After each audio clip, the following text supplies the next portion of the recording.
And these are 3D printers also? Yeah, those are 3D printers, but those are flash forged. These are a bit harder to use, hence why they're not being used currently. That's what use? I like the hut. Yeah. Most of the parts are 3D printed themselves. Oh, this one also? Yeah, that one, all the orange part and that one are 3D printed. And then we have the t-shirt printer. T-shirt printer? We call it a t-shirt printer, but it can print on essentially anything. We have printed on t-shirts with it. This goes directly on t-shirt, or does it like print paper and then you transfer it? This is one of the most dangerous ones. तो आज हम एक FAB Lab में आए हैं, जो कि एक बड़ा maker space होता है.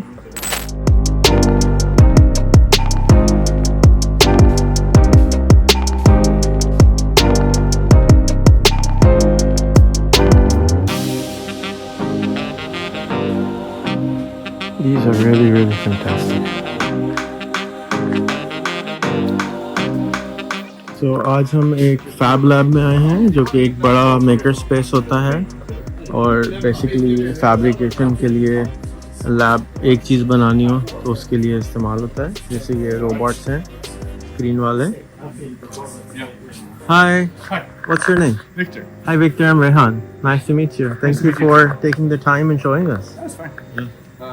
So when you get in here, you immediately see all the 3D printers. These are the flashy stuff. The flashy stuff, the most popular thing for students to come here for. Either they come here to print fun stuff, or they print stuff for their master's project and stuff. A lot of people have been. It has been very active here during May, since everyone is finishing up their master's projects. So this is probably the hottest corner. We also have the big one, the big 3D printer that we have used to print that sort of thing. This is a fully 3D scan thing. And then we have some fun stuff like this big stamp, which is all movable parts, which was printed in one fell swoop. Although it's filled up here, so we have to 3D pen the last bit. And then we have also made this one. From this one? This is also from that one. All really kind of from here and stuff. So this is also a very popular part, although not very creative in result. This is where you just discuss ideas. This is the cafeteria part. Yeah, weirdly enough, the trash over there as well. I like the hut. Yeah, this is where you discuss creative ideas. And if you wish to, you can pick that.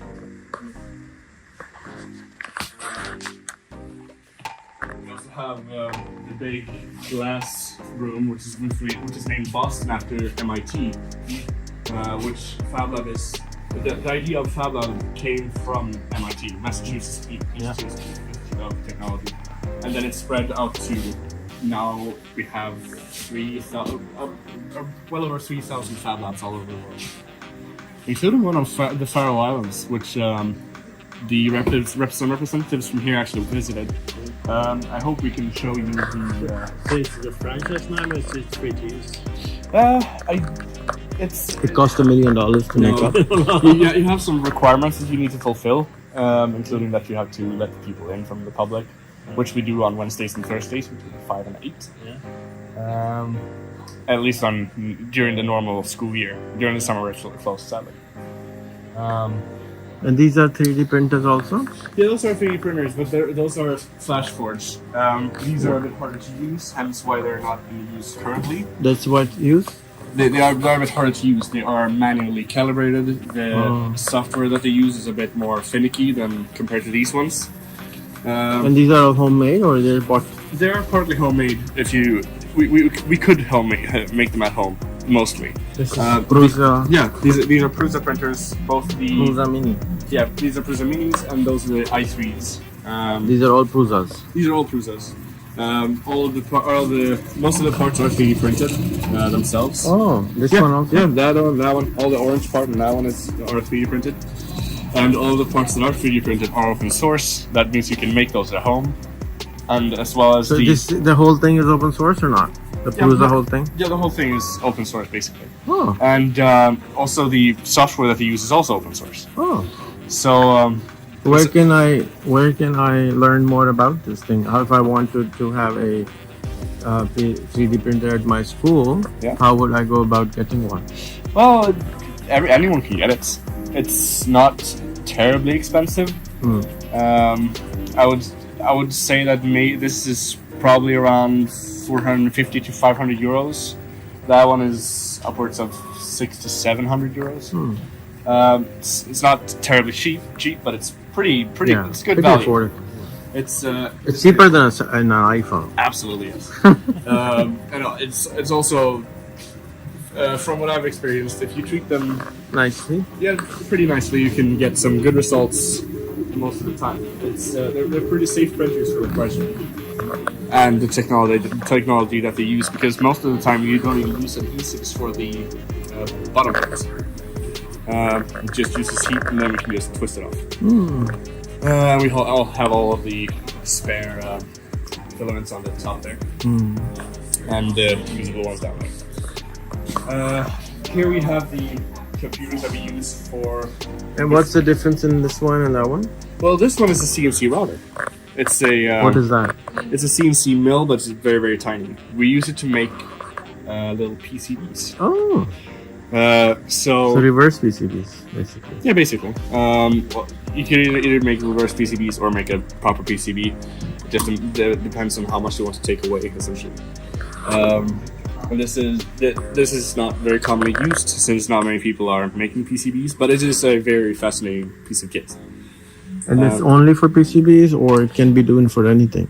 It can be done for essentially anything, but its most common use is for PCBs, and that's the only thing I've ever seen it used for. So if I come in with my own design, I'm a student here, hello, or if I'm not a student here and I want to print something, do you charge for that? How much do you charge for that? How does that work? I'm not sure how much we charge for that. Not for PCB, the Oh, that one. Okay. like getting an Einstein on mine. Oh yeah. So we charge by weight. The weight. This is 35 euros per kilogram. Okay. So I would actually check. Make an approximate weight on this one. So that one is 135 grams, which makes, if we round that down to 100, that makes it €3.5. yeah, 3.5 euros, which is pretty inexpensive for this big of a print. And that also Buy a coffee or get an Einstein. yeah, exactly. The only limiting factor is, of course, And to print one of those, how much time would it take? yeah, that's what I was coming to. So, depending on a bunch of different settings, you could vary this from, I would say, 3.5, 4 hours up to Wow. a day, maybe, depending Wow. all on what sort of settings you use. This is probably one of the faster ones. So I would say this probably took like 6 hours. Wow. And are there any faster printers now available, so we can actually start local factories out of these 3D printing stuff? So as they say, Yeah. the jobs should be localized and There are. It is slowly getting better. We are actually upgrading. You saw the Flashforge printers. We are getting rid of those and getting new Prusa printers, Prusa XLs, which are even better and even bigger, and hopefully some a bit faster as well. We are getting a FAB Lab soon in the summer, I think. what's a Bamboo Lab? It's a new printer. Oh. The company is called Bamboo. So they're making a printer called X1, and it's about 4 times faster than those. So. But it uses the same filament? Yeah, it's even better. It's better than every way. So it scans the surface with a LiDAR to check the first layer. And if the layer is not good, it will not continue. So it will tell you if the print will succeed. Wow. And it will also check the entire print, so you can compare the model to the print while it's printing to see if the print has failed. Amazing. So it's next gen. Yeah, cool. That is a step above what we have right now. So, as you can see, we have a bunch of boats here. These are the benchies. These are benchmark boats that we use to check how the printer is doing, essentially, with heating and just general settings, heating, cooling, and overall accuracy. So we have printed in all different sizes. I have made sure to print some fun ones, like this frog one here and this kind of explicit one right here. I have some more ones, but I took those off. These are some of the more elaborate projects that we have. You trained your own dragon? Yeah, basically. This is probably the biggest print that I have seen. This took, I think, 8 days to print. And they were printed separately. And the designs are also open source? Yeah, I mean, we... for most of the designs that we use here in FAB Lab, we just ask to get to thingiverse. Everything else is just open source taken from Thingiverse. So the website is thingiverse.com, and you can go to Thingiverse and select what you want. And you can can you also post your own stuff there? So Yeah. Anybody else can print it? As long as you have an STL file that you are happy with, then you can just post it on here. So it's as easy as that. So go and print your own spider. Yeah, print your own spider, print your own dragon. I think the biggest project that I did was that I found a mask from a supervillain, and it went from here to there, and I printed it in 2 parts, and it wasn't that hard actually. So that's the most elaborate thing that I've done. Amazing. Another fun point is if you're quite limited on these printers, limited to 3 materials: PLA, ABS, and polycarbonate. But softer materials are harder to print. You can print by them. But so I created this mold, so you can cast things in silicone, and you can cast things in soap, or you can cast candles. This is printed? I printed the negative, and then I put silicone. What a genius! So you can make all this here, because you have this is the software I use. You have SolidWorks and you have other CAD softwares. So basically you can make whatever material you want. You can also take this and you can make it out of metal. We have this guy coming here sometimes. He has a casting method where he takes SLA prints or PLA prints, and he casts them in Paris, and he burns out them all and then pours in liquid metal and creates a perfect one. So he made this boat out of aluminum, I think. Brilliant. It catches all the detail. So that's quite cool. Yeah. Amazing. I was speaking about softer materials as well. The bigger machines are capable of printing special TPUs, which are actually quite flexible. Yeah, it is one of mine. I printed it way too fast though, so it started melting. But if you print this on normal speed with high cooling, this would probably turn out a bit more like this one, essentially. Wow. That is the end of the 3D printing part. Ta-da! Yeah, so we now move on to another popular machine, which is a bit more of a pain to work with. This is the embroidery machine. With this one we can do stuff like this. Wow. Big or small patches, either directly on fabric or like this, or stuff like this. This is very popular around here because we use this in the overalls. So this is some of the more requested stuff. Student overall. This was student. What's the English name for this? A badge. A patch. Yeah, a badge. Yeah. So we can essentially do whatever. We have all the different colors over there that we can attach to this. But the negatives about this one is that it's quite a pain to work with. This one takes 40 minutes practical time to make, but you have to sit and hold its hand you have to sit and essentially babysit it for 3 hours to make this thing. So it's, if you have the patience and the time, it's a very good machine. But as for me, I'm a bit too scared to learn it because I know it's going to be quite a lot to work with. So here's the textile corner. This is a very popular place for students and me. This is my overall. And a lot of students come here to work on their overalls. We didn't have this back in my day. I was 91, 92. Yeah, yeah, no. This has been very popular during the during late April, early May, where everyone got their overalls and then had to change parts. So you have textile, you have 3D printing, and then that's a metal area? A bit, yeah. That is mostly for the metal bit is mostly for a finals project. Can we have a look? Yeah, we can have a look at that as soon as we get done here. So I missed one thing over here. That thing is a vacuum sealer, a vacuum packer.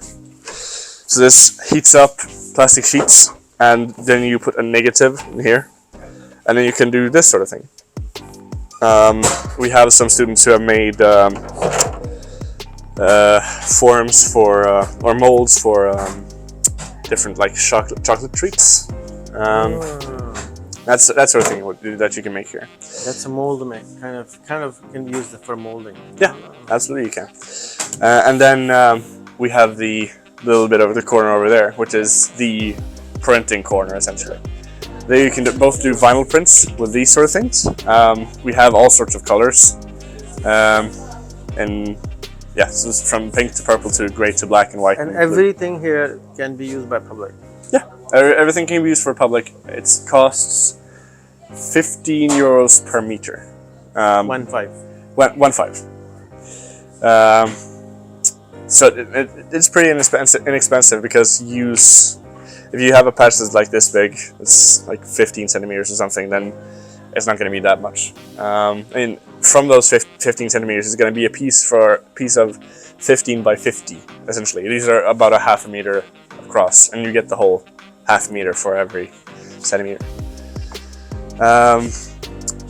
So you use this vinyl cutter. This is basically just a plotter that works on both textile vinyl and also the sticker vinyl that we have. So the ones with the paper backing is the sticker vinyl. I have personally used this to put some fun stuff on my toaster. We have also put some fun stuff on our toaster over there and our water boiler. So that one is also quite fun. And then we have the t-shirt printer. T-shirt printer. We call it a t-shirt printer, but it can print on essentially anything. We have printed on t-shirts with it. This goes directly on t-shirt, or does it like print paper and then you transfer it? No, this goes. We I don't know if it's something there right now. Yeah, we take this and then we wrap the t-shirt onto it, and then we shove it in, and then it does the print entirely. Color doesn't come out. The color does come out, but it takes a couple washes at least, and then it looks pretty vintage. But it will come out in time. But it will stay on for a bit. This is also a good. I've never seen one of these. This is amazing. Yeah, it is essentially a paper printer for t-shirts. It's like $4,000, $2,000. I don't know. I would Google it. yeah, I would suggest googling it. Yeah, I think it's in the range between $1,000 or $1,000 and $2,000. That's a good tool. Yeah, this is a good example for a multicolored vinyl print, where you just cut out the red parts and then the black parts and the pink parts and the blue and everything, and you get this result. You stick it on it? Yeah, you use the hot plate there. This is essentially just a big press that heats up to between 170 and 200, depending on what you want. And then you push it down, it gets held down by an electromagnet, and then it releases up. And you also need to use this. But I have been using this quite a lot. I think it's quite... Sounds like you have a lot of fun here. Yeah, I have had a lot of fun here. And yeah, essentially everything that's on here has been printed by me with the help of FAB Lab. This is your party dress? Yeah, this is party dress. This is what we use during the hazing. It's not much of a hazing. It's just an introduction to the school. What's a hazing? It's the first 2 weeks before school starts. Oh. We welcome students here, and we have a 10-day celebration of just coming to school, and we welcome them. Onboarding ritual. Yeah, exactly. So we take the accepted students and we teach them dances. We encourage them to meet each other and I think To I build need to, community I from think day I one. need to Yeah. take admission here. It's on all Swedish universities. Yeah, no. I don't know how it is in the other part of the world. Other parts of the world I don't know much about, but in other parts of Sweden it's in other parts of Sweden it can be a bit more humiliating and a bit more alcohol. Here during the day it's alcohol is prohibited both to have and to drink. It's only during the evenings and the nights that you can party. Is something. that a robot arm? This is a vacuum for the newest addition to the Fab Lab. This is the molding corner. We have brought in some resin and some silicone in order to start plastic molding. So here you can, I think, yeah, this is going to be a D20 mold for Dungeons and Dragons. And you can do essentially whatever. The guy that we met earlier, Gustav, has been using this for his projects, including a very good thread keeper. The rolls on the sewing machines tend to jump off at times. He has been solving this through 3D printing an extra thing, but he's now planning on molding it as well. And this is what that is for, essentially. That is about all for this corner. So how does the molding thing work? It's very interesting. Yeah. So we How use. do you create the master mold? Yeah, the master mold. We usually combine it with 3D printing. So we make a negative out of we make a positive out of 3D printing. A 3D print, which is you can see the lines here.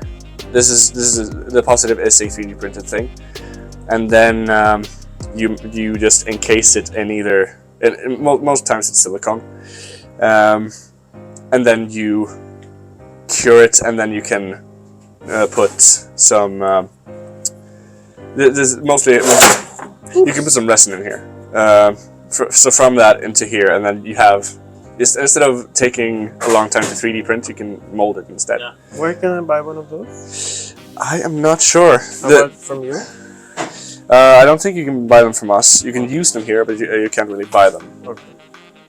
Buying them you have to do yourself. Probably on the website that says here. Yeah, probably. Or there's probably some retailer as well. So that is the molding corner. Are these made here? No, these are not made here. This is just a Lego / Duplo box that we have for some reason, and this is the vacuum pump, the vacuum container. So this is where because when you mix the catalyst with either the silicone or the epoxy resin, you have to get the air bubbles out, and this is the most efficient way to do so. Where you put the pump on and seal off there. And then it goes down to actually. That's the injection part. No, Injection molding. Yeah, this is part of injection molding, but we haven't used that much yet. We're as I said, this is the newest edition, so we're still Working on it. yeah, exactly. So that's the molding corner. And as I said, printing corner, and then we move on to some of the more. This place is wanting me to become 16 again. Yeah, no, it's absolutely a good place to be. So this is a laser cutter. It uses a carbon dioxide laser to cut through plastic, like either acrylic or plexiglass, but also wood, and also engraves. It's really rather brilliant because it can engrave on stuff as thin as the paper on there. That is all engraved. And if you draw it correctly, you can make stuff like this. This is a project that I had actually. I decided to take That's so cool. Yeah, I took plexiglass and cut out the FAB Lab logo, and then put the glasses on there, and I engraved some text on it as well. You're a genius, man. Yeah, it wasn't particularly hard. They should have one of you in every Fab Lab. Yeah, we have multiple of me around here. A lot of people are enthusiastic about this entire place. This is just the electrical engineering corner. This is where we have soldering pens and a bunch of electrical doohickeys and doodads, voltmeters and all sort of stuff. Very cool. Yeah, and that is also yeah. We also have the UV printer. This is also quite fascinating. This uses colors made out of filaments that is UV activated, so it cures immediately when UV light is shown upon it. Wow. Yeah, same. And This is made here? this is made here in that printer, and it's not paint or anything. It does texture extremely well, and it prints on essentially anything because it doesn't heat up or cool down to cure the paint. It just stays the same temperature throughout. And as I said, it also does textures really well, so it feels a lot like it's been printed. Probably the best example of different textures and finishes is this one. If you can see, the light shines very differently upon it, and it also has raised parts all over the picture. This is the biggest thing that we have printed on this one. This is probably about as big as it gets. Yeah. And the colors are also quite expensive. I think it's 10 euro cent per gram, so it's not inexpensive. But you can the most interesting things I've seen printed on this is this phone case and a whole keyboard where they just put it in and printed it immediately onto the keys, which also worked. But there are two ways to print. Either you print it on top and you get the chance to have different textures, or you print this because the whole print is on the back side, and you get the plexiglass as the front barrier. Amazing. Yeah. You guys are so having fun. Yeah. As long as everyone cleans up that. This is woodwork and stuff. Yeah. This is the little workshop bits. We also have a wood and metal workshop connected to the lab. It's down all the way down there and to the left in the S building. I can show you that as well because I'm the PR down there. I would love to. Yeah. So this is just a little bit of tools, so that we don't have to run down all the way down to the workshop to get them. And then we get to the more exclusive part. What's all this? These are all prints except for this one, made with that printer over there. What about this guy? Yeah, this is all printed, every single thing, from that thing down to... What material is this? That is a nylon material. This printer is a bit different from because this is an extrusion printer that just uses a filament by string and just pushes it through a hot end that just essentially works like a hot glue gun. That thing is a bit different because if I open it up, I don't know if you can see, but it's quite dusty, and this dust is what it uses to 3D print. Wow. So this is a vat. It goes down. A vat? Yeah, this becomes a vat. It's just a hole essentially. It becomes this layer goes down. It works a little bit like an SLA printer, where it puts in a whole bunch of material, and then this thing puts. Well, the whole thing heats up to right below the melting temperature of the powder, and then this thing passes over and puts a sort of curing agent, because it lowers the melting temperature of the powder affected, which makes it makes it so that it's essentially printing in its own support material, so you can print more complex shapes, i.e. the samurais. And it also this also makes it possible to print with color. So those are not colored afterwards. Those are all colored during printing. Oh my god. Yeah, what's the model for this one? I don't know. Surprisingly, it's an HP. Maybe it's on the top. Yeah, perhaps. Yeah, a HP Jet Fusion 580 color 3D printer. So this is a cousin of the laser kind of this printer. This one uses a liquid instead, while other kinds uses lasers. It's essentially the same process. So. Who's this guy? This is quite interesting as well. This is an extrusion printer that uses carbon fiber. It uses a filament, and then it puts a line of carbon fiber throughout the print. So Do you have a print on this one? yeah, this whole thing is all those arms are made in that one. There's an extra one laying loose around here somewhere, and it's fascinating because of how extremely rigid that thing is. These are And not light. carbon fiber. No, these are all just Normal filament. yeah, just petchy. There it is. Oh, someone actually broke it. Yeah, that one. Yeah, this is an extra one that they made just to show. And this is very light and extremely rigid. As good as steel. But no, well, I haven't tested it against steel actually, so I wouldn't actually know. But They say carbon fiber is as strong as steel. yeah, or even stronger in some applications. This is just regular filament, but it is also a good example of what you can do. So Is it sticking in there, or was it one piece? no, it's this is printed separately, Separate. yeah, so you can remove it if you want. Is that the mask you printed, or is it? No, I printed a sort of bigger thing, but this is an inspiration for that. I can show you the 3D model later. It's on Thingiverse, of course. And here's also a good part. This is the recycling part. Here we can recycle the used filament. If it's PLA or PETG, we just put it in here, heat it up, and then it extrudes as a new string. Wow. What? Yeah, it is quite fun. And we can also, there's also another machine that we can push the, if we have something like this, a lot of things that are just almost complete prints, we can just smush them into a plate. Can you show me the company name so we can Google them? 3D Evo. 3D Evo. These guys. Evo. Designed and made in the Netherlands. Okay. And I believe that these are all, yeah, 3D Evo here as well, and on this one as well.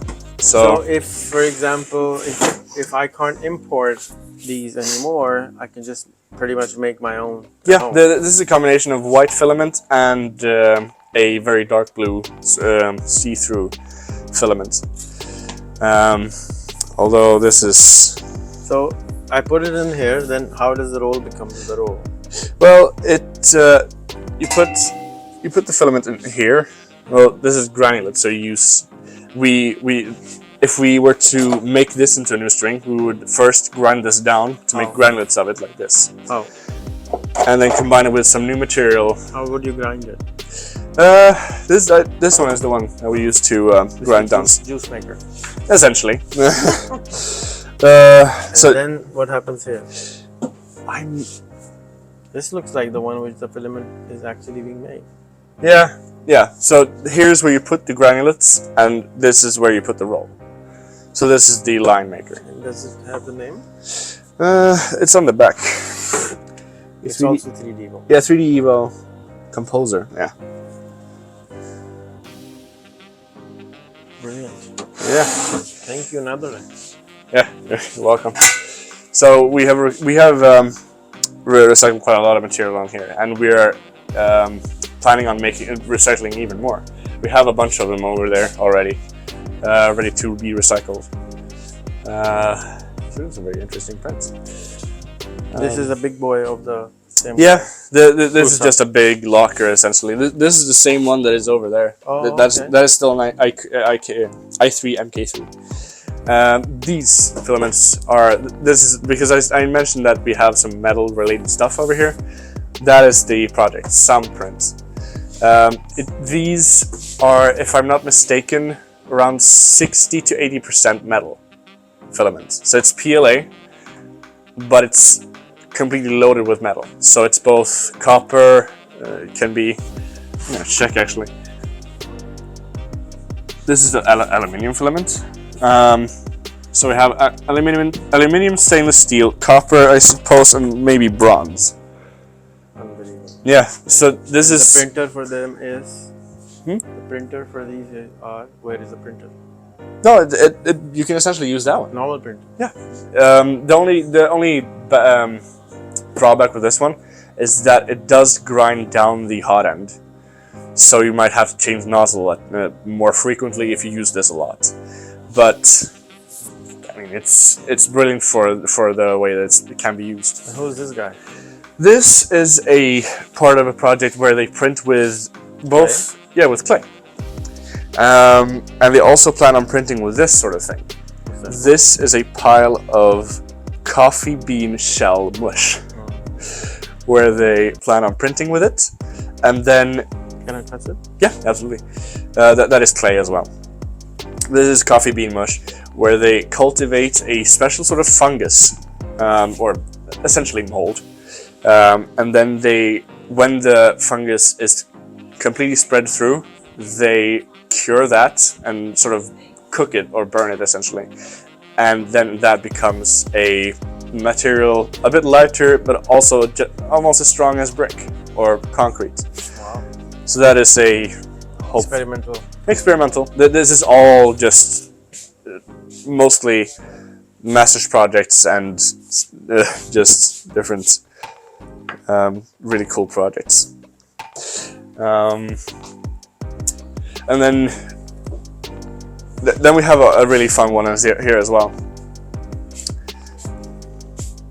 No, so this is the only granulate printer in the whole FAB Lab. What's a granule? So these powder. are not exactly powder. These are granulates. So it's just really Melts them first, probably. Yeah, it pushes them through the hot end like you would a string, but this also works with really flexible materials. This is about as flexible as you can get with a normal Bowden printer, as we call the i3s and the minis. This is quite flexible. It has some give to it, absolutely. But it's in a perfect world we would be able to print something more fun. But if the material gets too soft, it struggles to get through the extrusion process of a normal printer. That's where the granulates come in, though. These granulates can be can be made of a more flexible plastic, since granulates are easier to force through, and then we get this sort of thing. And this looks exactly the same as the other one, but it does this. So this is essentially the same material, you know, those sticky hands that you can just throw at people. You just do that sort of thing. This is essentially the same material, and this is made from the granulates in here. The granulates, however, aren't as elastic, which is kind of a shame. It's a fascinating thing. I haven't seen this in anger yet, so I don't know if it actually works. And then we have the SLA printers. What's an SLA printer? It essentially is a very similar process to the powder printer over there. So you have a vat, once again, that fills up with that you fill up with a resin that is UV activated, and then a plate is placed on top, and then you print layer by layer, and it raises up. So every layer is just a light that shines on a very particular part, and then you get. Since this is very different from the extrusion process, from the extrusion printer right there, you get a lot clearer stuff. So you can print very clear things. You can also print elastic things, like this squid. Although you have to be a bit careful around this material when it's right out of the machine, because as it says there, carcinogenic, cancer-causing agent. When this is wet, it is highly carcinogenic, which is very cancer causing. But when you have cured it and washed it off, it's completely safe. And then you get this sort of thing, which is kind of fun. Yeah, SLA printers all the way around here. Some printers that I haven't really heard much about, these two, and this I think this is our newest recruit actually, the little Prusa CW1S SLA printer, which is also the same thing, but just these are that's a FAB Labs one. Yeah, these are the two newest ones, the Prusa SLA printers.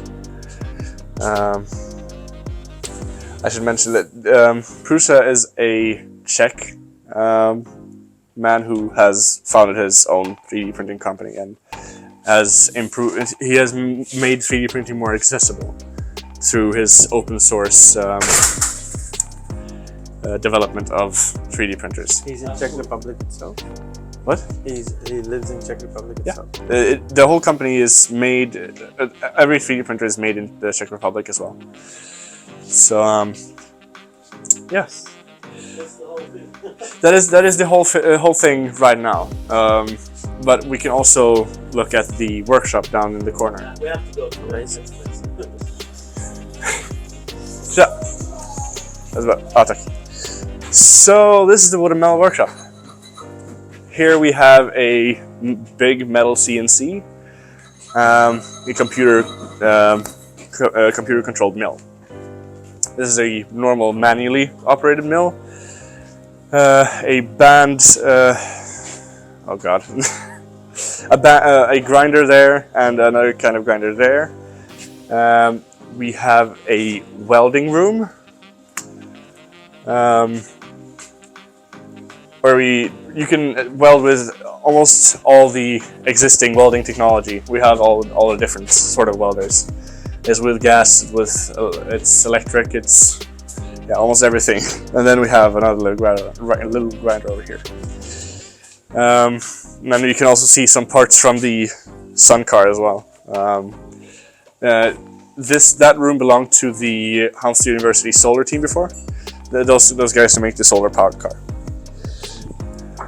So the question I have, I've been following, like, for some reason I get a lot of reels around wood and metal working on my Facebook and TikTok. So has the reels and TikTok changed the approach to the maker world and in general, or do you know anything about this trend?